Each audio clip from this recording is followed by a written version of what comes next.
Chapter 4. Shiva tests Parvati. In the Himalayas, there lived a great king. He and his wife, Meena Devi, served Lord Shiva and offered him many respects. But they were unfulfilled. They wished for one thing, and one thing only, for a daughter to grow and become the wife of Shiva. "Oh, that our family could be worthy of this honor," cried Himavanta, the king. "I am a ruler, yet I am poor as the poorest peasant without this gift." "Then let us perform a tapasya," answered Meena Devi. "It will please Gauri Devi, the wife of Shiva. Perhaps she will be reborn as our daughter." King Himavanta agreed. Meena Devi began her tapasya. The sun rose and fell, and still she meditated. The shadows chased themselves across her face, and still she meditated. No food crossed her lips, and no water wet her tongue. Finally, after 3 days, Gauri Devi heard the meditation of Meena Devi. "I am pleased by your devotion," said Gauri Devi. "What do you ask of me?" "Great goddess," said Meena Devi, bowing herself to the ground, "Himavanta is a great ruler among men, and I am his wife. But our wealth is nothing without a blessing. We wish only to have you as our daughter and raise you to be the wife of Shiva." The request pleased Gauri Devi. "I will be reborn as your daughter.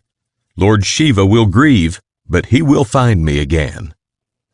Gauri Devi leaped into a fire. Her form as Gauri Devi perished in the flames, and Shiva lamented her loss.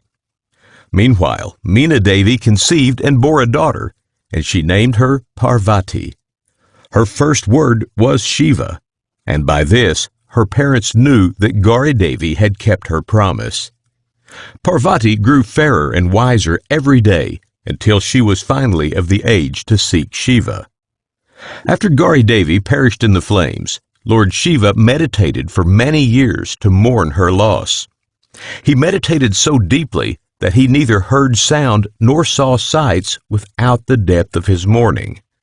When the time came for Parvati to wed Shiva, he could neither see nor hear her. The king consulted with Narada, a wise sage. "What is to be done?" King Himavanta asked. "Our daughter must wed Lord Shiva, but his mind wanders in other paths." "Lord Shiva is deep in meditation," answered Narada, "but the prayers of worship may still reach his ears. Send Parvati to pray at his shrine, and perhaps he will hear her voice if her devotion is pure." Himavanta was pleased with this counsel and sent Parvati to the shrine of Lord Shiva. When Parvati's eyes fell on Lord Shiva, deep in his meditation, her heart danced within her, and she determined to offer reverence to none but him. She performed tapasya in his honor and offered him worship by every means within her power. Her devotions did not cease with the night, but continued through till the dawn. She prayed until her voice croaked and her eyes drooped with fatigue. Deep in his meditation, Lord Shiva heard her prayers. "This truly is a pure woman," he thought, "who prays and offers worship to me without ceasing. Perhaps I shall take her as my wife." But first Lord Shiva sought to test Parvati, for perhaps she loved something better than he. He dressed in robes of gold silk and wore the face of a rich Brahmin.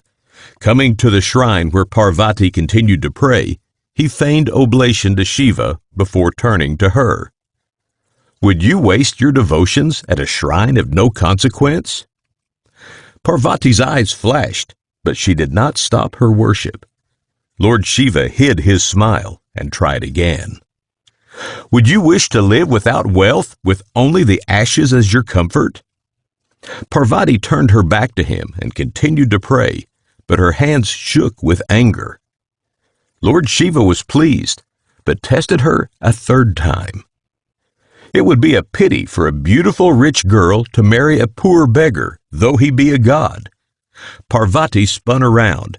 "I will marry none but Shiva. I am he."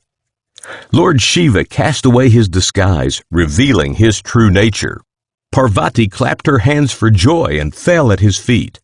Lord Shiva raised her gently. "You have proven your devotion